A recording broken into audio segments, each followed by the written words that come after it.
What is going on, everybody, to another edition of Sunday Sermon with your hosts, Mr. Banks and No Risk, No Premium. No one on this call is financial advisors. Nothing shall be taken as financial advice, purely entertainment only. Now, without further ado, Chris.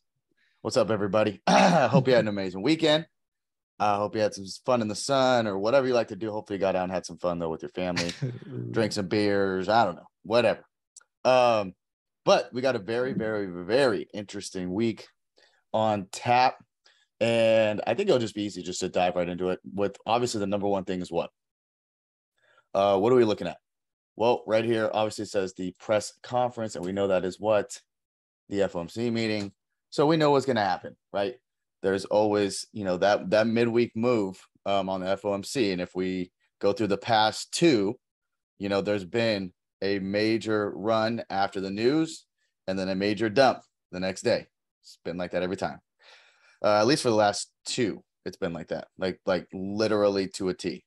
So do we get that again this week? I don't know, maybe. Okay. But what else we have this week is very, very, very important economic data. Okay. This week is basically going to peel the Band-Aid off and show the numbers. You're going to see how, if we're actually healing or if the wound's getting worse. Okay. Starts on Tuesday. We got the price, the Case-Shiller national home price year over year up here. You see that? You got the CCI, Consumer Confidence Index, same morning, and new home sales. Okay. Then Wednesday comes, right? And we have, of course, our Mr. Fuck Your Puts Fed, Jerome Powell, okay, chairman of the Fed. Okay. But then it really starts getting spicy right here. GDP. Okay. GDP. Now, the White House came out with a statement saying what? Basically want to change the definition of a recession. Okay. Basically saying that 2 negative quarters or contraction in GDP quarter over quarter is not an actual definition of GDP. So that tells me that we are going to get another negative quarter. Very simple. I mean, they were trying to price it in, came out in the statement today. So, take that as you may. You can believe them or you could not, but you shouldn't. Okay. So that's what we have there. Then we got jobless claims. Again, we know that we're always looking at the jobless claims because they always talk about the goddamn jobs market. And on his press conference, he's going to talk about a strong job market. If you make it a drinking game, you'll be hammered in 5 minutes. Wait, how many times he says job market? Okay, then we got core PCE, core PCE price index on Friday. Okay, on Friday. And that is what the Fed uses. Us retailers, a lot of people throw around the PCI data, but they like to look at the PCE. So it'll be very interesting what that comes out at. Obviously, you have nominal personal income, real consumer spending, real disposable income, employment cost index, right? So you have a lot of things on Friday. So every single day this week, outside of really, Monday, tomorrow, where you're going to see some movement based on the reaction to all of those data, all the prints that come out, right? So be on your toes. Be ready for a very, very volatile week. I think the VIX has been smashed down and it's likely to start springboarding its way back up here. Okay. And then on to the earnings calendar. So on top of all the economic data going on, pretty much every day we've got a big blue chip stock that's in the Qs or in the S&P 500 reporting. Okay. Apple is the Thursday. Amazon Thursday, Alphabet, Google, the 26th. This is my favorite earnings play for sure. I'll let Dan talk in a second here about what he's going to be looking at for the earnings. Okay, then you got Microsoft. Microsoft is on the 26th as well. Tuesday, Meta is also this week on the 27th. Coca-Cola is always a good one to look at. And then UPS as well. So guys, why is it important, especially if you have Microsoft and Apple reporting this week, right? For our group, we love to play the indices, we love to play the Qs, you love to play SPY. Okay. Why would it be important for us to watch Apple and Apple and Microsoft, excuse me. Well, they are the most weighted stocks on those indexes or ETFs. So if they tank or they rip, that same underlying usually does the same thing, right? SPY and Qs might rip or they might dip, right? So you want to know, okay? Also, I think their outlook on these blue chip stocks will give way more insight to how quote unquote strong, everyone's using the word strong right now, our economy is, which I think it's like it's a house of cards, in my opinion. It's not as strong as they're making it believe. Okay. And they're making us believe. So for this week though, Alphabet, I really like the Google play. I'm actually very bearish on their earnings because ad-based companies have been getting completely smacked, and basically Google's majority of the revenue is coming from the ad sector. Well, a lot. So their exposure is very high there. Okay. So, Dan, are you there? I'm here. You're here. Dan, what do you like this week as far as the earnings calendar? What else are you looking at? I'm looking at quite a few, but a couple of my favorites. I like UPS. I like Meta. Yeah. I really like Alphabet or Google. And there's a few others. I mean, there's so many. I will have homework out basically every day. But nice. Looking at Google, it's at the bottom of this trend line here. Yeah. I really do expect it to break down. So do I. Yep. I'm looking at 100p for an earnings play. 100p earnings play. Nice. All right. Yeah. Okay. Yeah, I like that. I like that as well. I'm in the same way here. I mean, you see this. I don't even know if this was a wedge or just a trend line there going up. Sure, you could even draw this better. You know, I kind of probably was drawing it too quick. But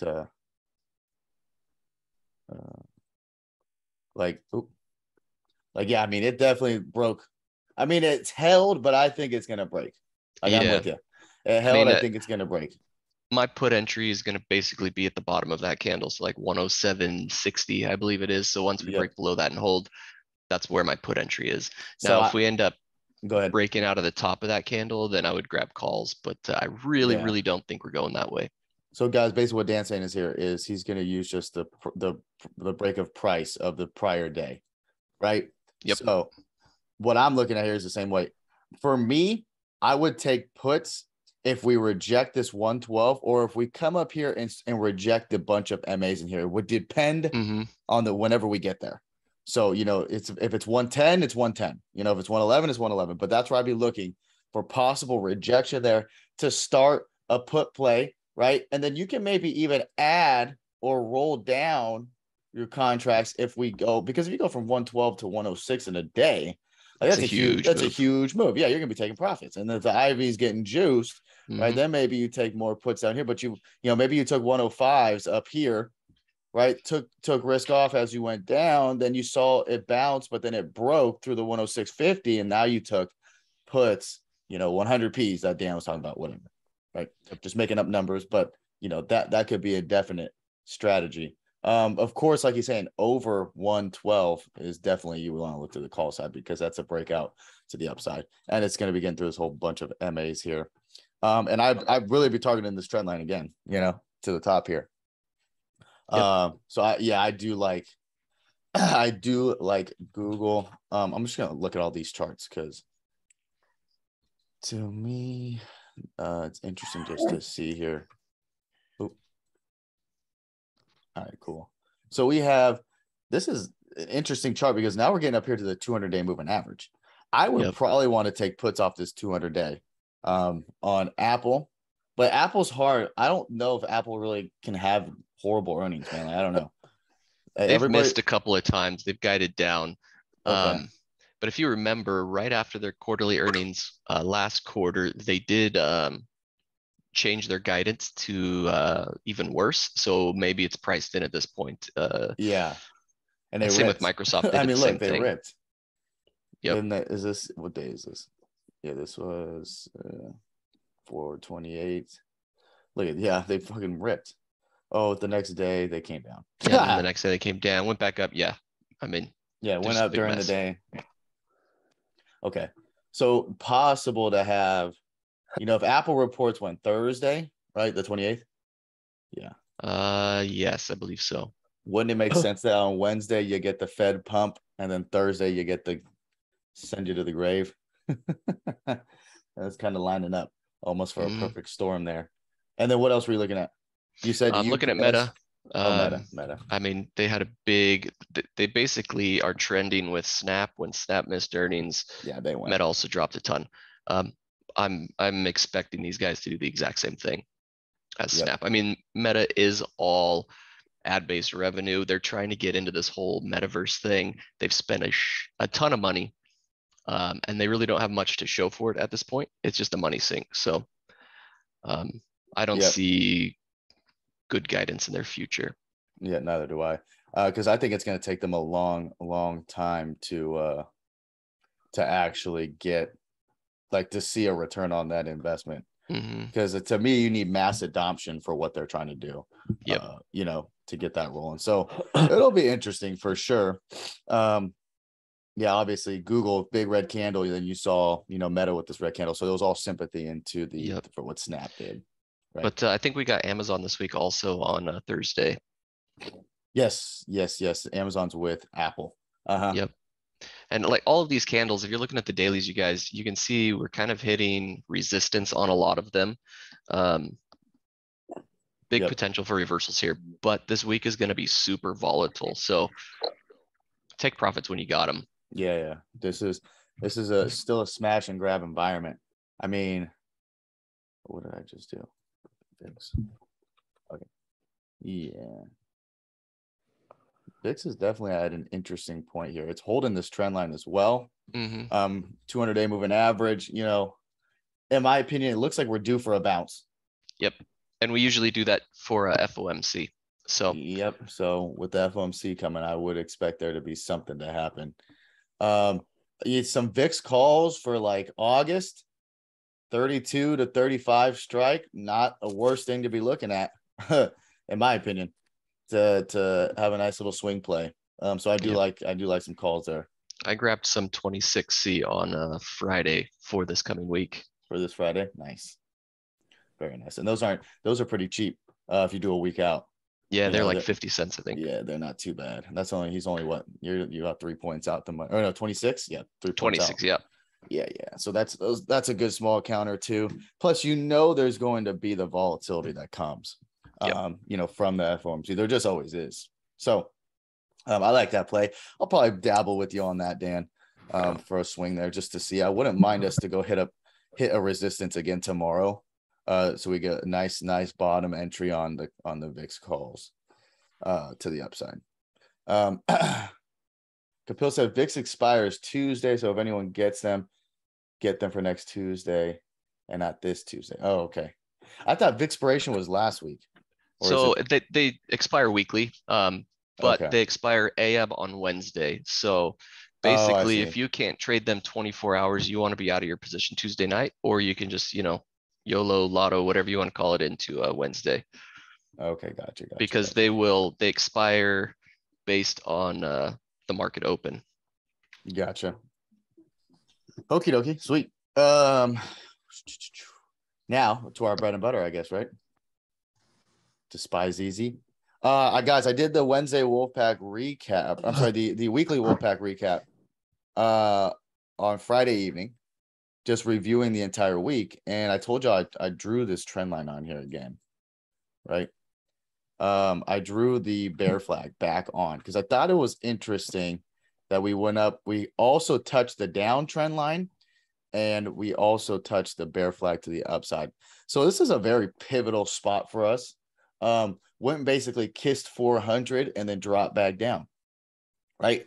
So how I'm seeing this is now we're using this 390, pretty much the 390, the top of the range, as support. So I was telling people last week, I would look for 390 to be the pivot, right? 3,900, 390, whatever you want to call it, from trading ES. I would look that would be a point of control. Whether if we get underneath and hold underneath, then bears are definitely, in my opinion, probably going to take it 385. I'd say 385, then I'd say 380. Under 380 is bad. We definitely go see new lows from there. You know, if we get underneath 380, we're definitely going to go try that 372 area that's been so strong, right? 1, 2, 3, 4, 5, 6, 7 times we've touched between 370 and 372, right? We've touched that 7 times. Okay. You knock at the door enough times, it's going to open, right? You knock at the door enough times, it's going to open. So it'll definitely be interesting how this week plays out. Now, if we look, we're above the 50, right? 50 MA. The 50 MA, right, is here at 390. It's a purple dial line, 391. So we see how crucial this 390 to 391 level is, right? So for me, I think we could definitely possibly see some blood underneath that level. I would have a price target initially of 380, then 372 if we did break and hold underneath that. And there is enough catalyst or prints of economic data for me to believe that there could definitely be, we just opened the futures market. So that there could definitely be, some blood. Now, on the other side, the exact same thing. Basically over 401, I mean, we start a major rip back to 410. So for some reason, all the data is good, or the reaction to it all is good. We could definitely head higher, right? We can definitely head higher. So this will be a very, very interesting week. Through 401, like we scream for another 10 points at least. Okay. I would think there must be something on the weekly that I was looking at. Hold on a second.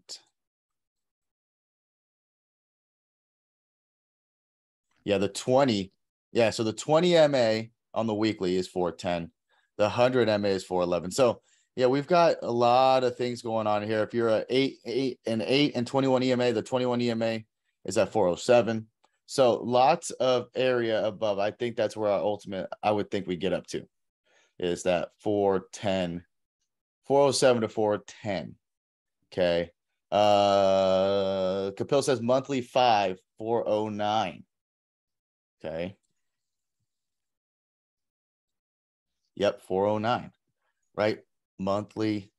So we could finish out the month just trying to build this candle all the way up to 414 area, right? Or we could finish the month going all the way down. It's going to be one or the other. I don't know if they're going to be able to chop us in this range that we've been in on the daily chart, right? We've just been in this range. I don't know if they're going to be able to chop us in there with all this data coming out.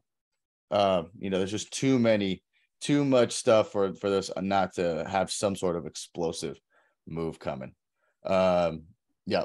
Well, that's really what I have. Justin, I don't know if you have anything, or if Dan or maybe even Capil, you guys want to say something just in regards to the SPY chart. No. Nope. I mean, it's a big supply zone, so yeah. I mean, we still have this gap to fill up a little bit, right? Yeah. So like right up to 401.50 area. Mm-hmm. So if we fill that and break above it, I could see 407 pretty easily. So for sure. Yeah, above that, if that gap gets filled, right?